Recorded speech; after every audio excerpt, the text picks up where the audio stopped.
Hello guys, ബാക്കി കാട്ടിലെ വിശേഷത്തിലോട്ട് കടന്നാലോ. Swimming പൂളിലെ കലാപരിപാടികൾക്ക് ശേഷം എല്ലാവരും പറമ്പിൽ ഉലാത്തിക്കൊണ്ടിരിക്കുകയാണ് ഗായ്സ്. ചേട്ടനും ചേട്ടത്തിയാണെങ്കിൽ ഫോട്ടോഷൂട്ടിൻ്റെ തിരക്കിലും, അളിയനാണെങ്കിൽ നേരത്തെ തന്നെ ഊഞ്ഞാൽ കൈക്കലാക്കി, എൻ്റെ കെട്ടിയോനാണെങ്കിൽ കുറച്ചു നേരം കിടന്ന് വിശ്രമിക്കാനുള്ള പുറപ്പാടും. ഇതാണ് കേട്ടോ ഞങ്ങളുടെ ഫാമിലിയിലെ കുട്ടിപ്പട്ടാളം.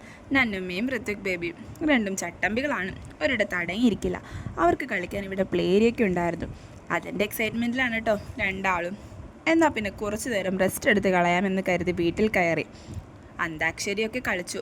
കസിൻസും ഫ്രണ്ട്സും ഒക്കെ കൂടിയ പിന്നെ അന്താക്ഷരി നംശരാസും അത് നിർബന്ധം. ഞങ്ങളുടെ കൂട്ടത്തിലെ മെയിൻ ഗായിക കേട്ടോ ശില്പ ചേച്ചി.